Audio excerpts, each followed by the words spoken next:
নমস্কার, স্বাগত। আমি রয়েছি আপনাদের সাথে মীনাক্ষী। চোখ রাখছি খবরে। শপথ অনুযায়ী কাজ করবেন তিনি। কিশোর বর্মনের মন্ত্রী হিসেবে শপথ নেবার পর এই প্রত্যাশা ব্যক্ত করলেন মুখ্যমন্ত্রী ডাক্তার মানিক সাহা। অচিরেই দপ্তর বন্টন হয়ে যাবে বলেও জানিয়েছেন তিনি। বৃহস্পতিবার আনুষ্ঠানিকভাবে রাজ্য মন্ত্রিসভার দ্বাদশতম মন্ত্রী হিসেবে শপথ নিলেন কিশোর বর্মন। রাজভবনে আয়োজিত এই শপথ গ্রহণ অনুষ্ঠানে উপস্থিত ছিলেন মুখ্যমন্ত্রী ডাক্তার মানিক সাহাও।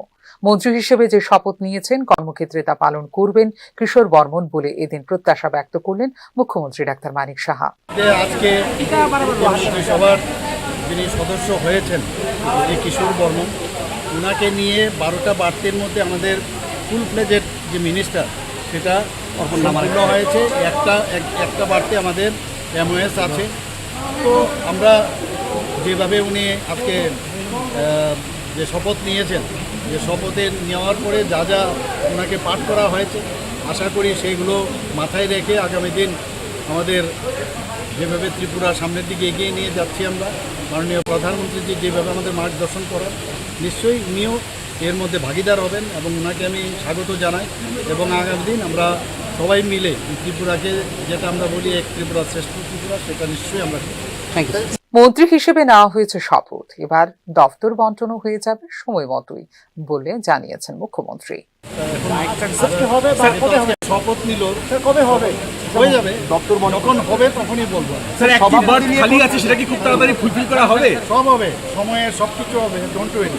আর সভাপতি নিয়ে কিছু বলবেন, মানে দলের সভাপতি কোন, মানে এখন কি পর্যায়ে আছে? সময়ে কথা হবে, সময়ে সব, মানে টাইম উইল স্পিক ইটসেলফ। না, অন্য রাজ্যে সভাপতি ঘোষণা হয়ে গেছে, ত্রিপুরায় এখনো ঘোষণা হচ্ছে না। এরকম কোনো বিষয় না, এক এক জায়গায় এক এক রকম অবস্থা থেকে এক এক। রাজ্য মন্ত্রিসভা বিস্তারের বিষয়টি চূড়ান্ত করতে মঙ্গলবার রাতেই রাজ্যপালের সঙ্গে সাক্ষাৎ করেছিলেন মুখ্যমন্ত্রী ডাক্তার মানিক সাহা। এরপরই কিশোর বর্মনের মন্ত্রী হিসেবে শপথ নেবার বিষয়টি চলে আসে বিভিন্ন প্রচার মাধ্যমে। রাষ্ট্রীয় স্বয়ংসেবক সংঘের প্রচারক হিসেবে দীর্ঘদিন কাজ করেছেন কিশোর বর্মন। এক্ষেত্রে রাজ্য মন্ত্রিসভায় আরএসএস এর একজন একনিষ্ঠ কর্মী যোগ দিলেন, তার বলার অপেক্ষা রাখে না।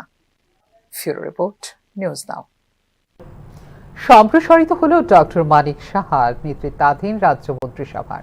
মন্ত্রী হিসেবে শপথ নিলেন কিশোর বর্মন। পূর্ব নির্ধারিত সূচি অনুযায়ী বৃহস্পতিবার বেলা 1:30 রাজ্য মন্ত্রিসভার সদস্য হিসেবে শপথ নিলেন নলছড়ের বিজেপি বিধায়ক কিশোর বর্মন। এদিন রাজভবনের দরবার হলে তাঁকে শপথ বাক্য পাঠ করেন রাজ্যপাল ইন্দ্রসেন নাল্লো।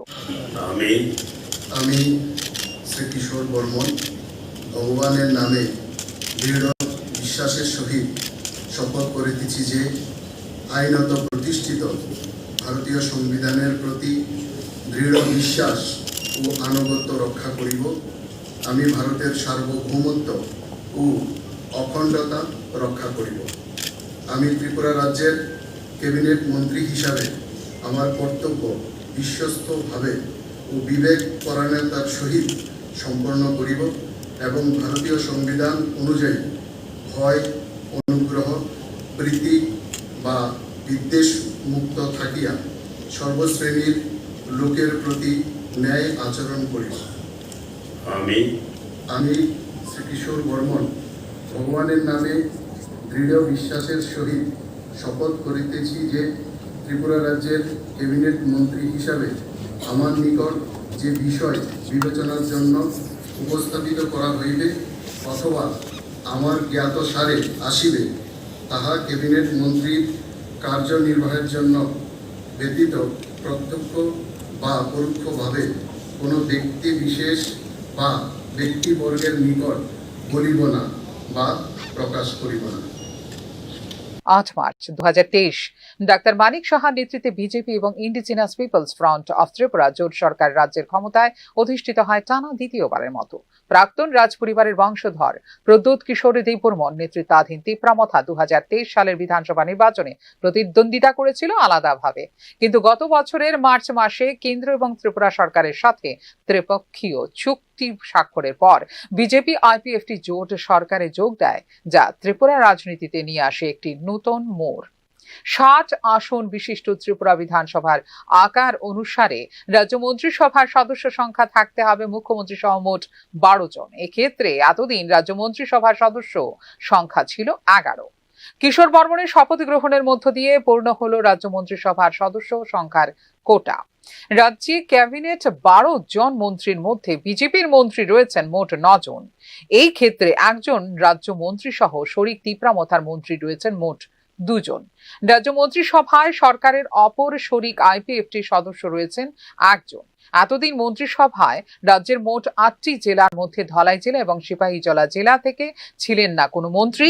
এবার সিপাহীজলা জেলা থেকে রাজ্য মন্ত্রিসভার সদস্য হলেন কিশোর বর্মন। ফিউরো রিপোর্ট, নিউজ নাও। দলের একজন একনিষ্ঠ কর্মী, যে দায়িত্ব দেওয়া হবে তা পালন করব বলে প্রতিক্রিয়া জানিয়েছেন রাজ্য মন্ত্রিসভার নবনিযুক্ত সদস্য কিশোর বর্মন। এক্ষেত্রে নতুন অধ্যায়ের শুরু হলো বলে উল্লেখ করেন মন্ত্রী কিশোর বর্মন।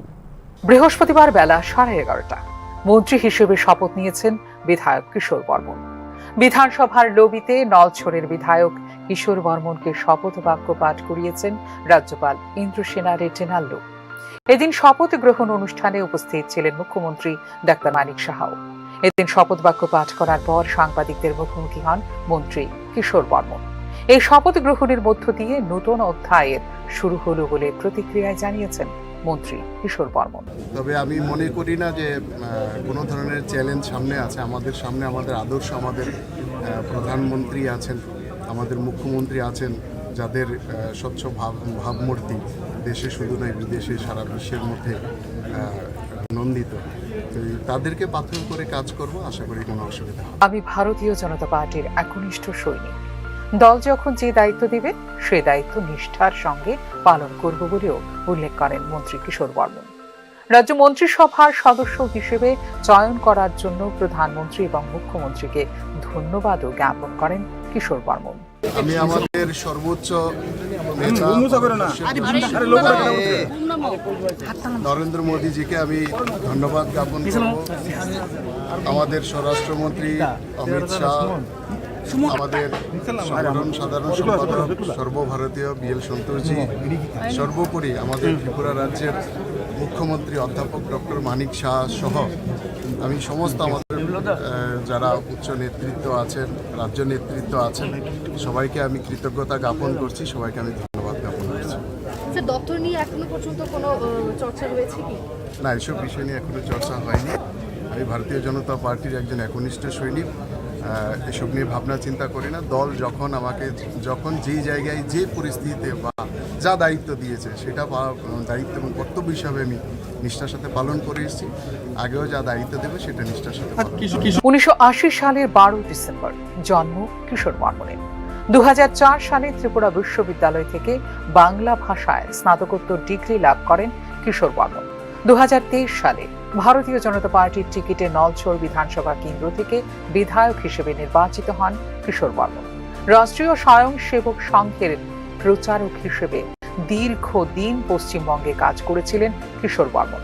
প্রচারক জীবন ছেড়ে ত্রিপুরায় এসে সাংসারিক জীবন শুরু করতে চেয়ে শীর্ষ নেতৃত্বদের চিঠি দিলে 2022 সালে প্রথম দিকে ত্রিপুরায় দলের গুরুদায়িত্ব বিদ্যার্থী পরিষদের প্রাক্তন এই নেতার কাঁধে তুলে দেয় ভারতীয় জনতা পার্টি।